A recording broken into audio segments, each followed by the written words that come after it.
Hi. Today we're going over compound inequalities, or where inequalities get a little interesting.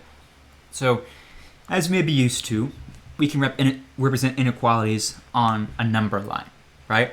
Where that number line represents all points for which this inequality is true, right? So, I know this inequality is true when x equals 2, because 2 is greater than 1. This is also true when x equals 3, because 3 is greater than 1, and so on and so forth. So on a number line, right, I represent this as a single line, right? A line that passes through where x is 2, 3, all the way on to infinity, right? Because I'm really looking for all numbers greater than 1. That includes all numbers greater than 1. But we notice if x equals 1, this inequality isn't true. 1 isn't greater than 1. It's equal to 1, so we can't include it. So we're going to draw a big open circle to signify that the inequality doesn't exist for 1, right? X isn't on this inequalities line at 1, but it is for every other point greater than 1. Now, what if I wanted to throw something interesting in the mix? I wanted to put together two inequalities. And I wanted to say, hey, here we have a compound inequality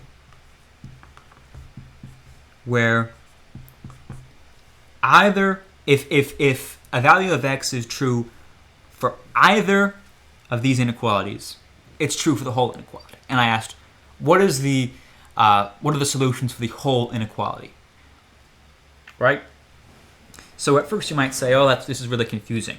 But this or basically means, hey, if it's true for this one, or if it's true for this one, it's true for the whole one. And we can find out which values are true for each by graphing them. In this case, this is all values of x that are less than 3. I see less than 3, which means I can't include 3. So I'm going to start by drawing an open circle.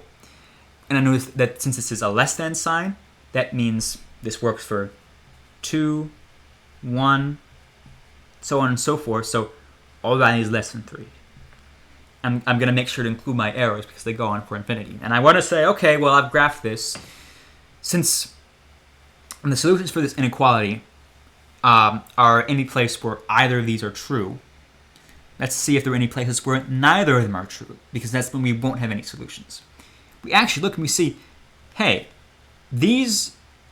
either of these are true everywhere, even at points where each of them individually aren't true, right? Because this isn't true at 3. But x is greater than 1 is true at 3. X is greater than 1 isn't true at 1. But x is less than 3 is true at 1. So this compound inequality, when we have that or, means that as long as a point exists in one of these functions, it exists for the entirety of this compound inequality. And so we realize, hey, since there's no point that doesn't exist for either of these inequalities, there's no point that doesn't exist for the entire equality. So this inequality is true for all real numbers, which you write like this. Every single value on my number line, it is true. What if I were to take this, though, write this as and? And means that both of them have to be true for it, inequality to be a solution for this compound inequality.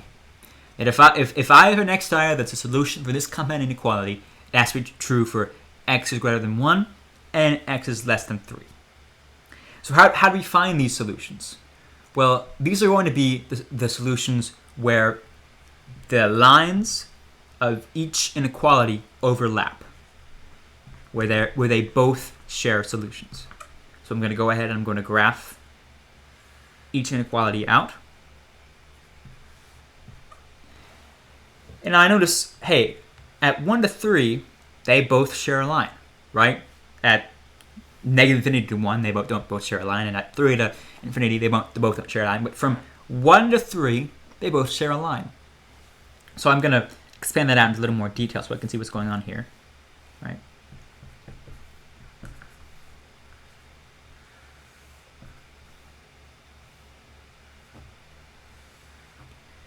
Now, what are my solutions? Well, they're not from 1 to 3.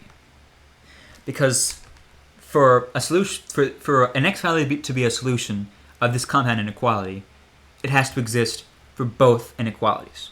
And 3, it exists for x is greater than 1, but not for x is less than 3. And 1, it's true for x is greater than 1, for x is less than 3, but not for x is greater than 1. So our solutions, right, our solutions for x are when x is greater than 1, but less than 3. Or this graph. If I were to simplify this out, it's this graph. It can't be 1 and it can't be 3 because 1 and 3 aren't true for both. And that's how we approach compound inequalities. They all depend if they're and or or. If they're or, they include any solution for either of the inequalities. If it's and, it includes any solution that's true for both of the inequalities.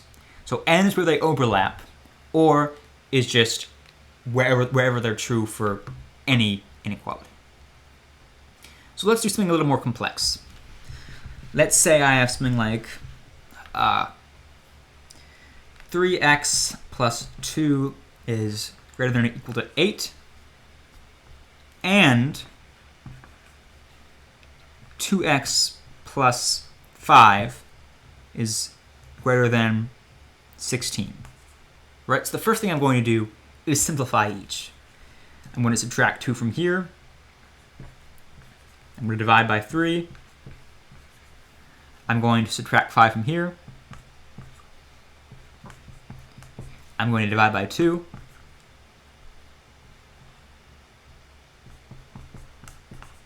All right, so here I have my two inequalities. Now it's and, so I'm looking for where they overlap.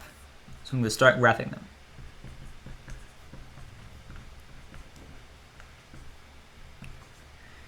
All right, so I know 11 halves is pretty close to 12 halves, or 6. So it's right in the middle of between 5 or 6, right? And it's greater than all values, so it's going to be an open circle, right? Because there's not an equal sign on infinity. This, it's greater than or equal to. So this is a solution. 2 is greater than or equal to 2. So it's a closed circle here. And it goes on for infinity. So we want to find the area that they overlap. Well, from 2 to 5.5, they don't overlap. But from 5.5 to infinity, they do overlap.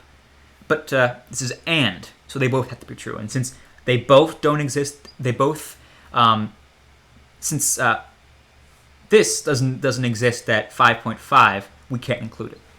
So our solutions are where x is greater than 5.5, greater but not equal to 5.5, or 11 halves,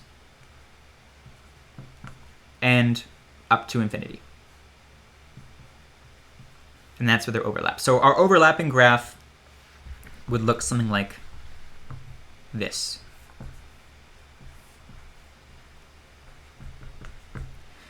Right, where it's an open circle because they both have to exist for it to be a point on our graph. And since this doesn't exist at 5.5, this remains an open circle.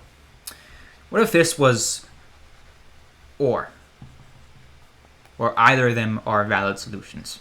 What would our graph look like then? Well, I'm going to graph them out again.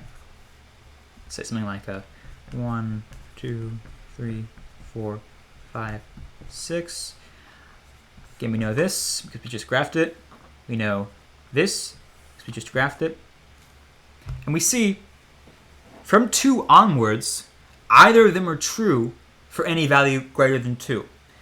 At 5.5, hey, this one's true, this one isn't, but it's either, so it's okay. So our broader graph is, our broader solutions are where x is greater than or equal to 2.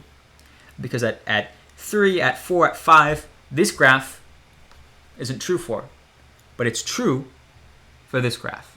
It's since either or is our compound inequality, then these are accepted solutions. So Our full graph really just looks like this because it can include this part of the graph.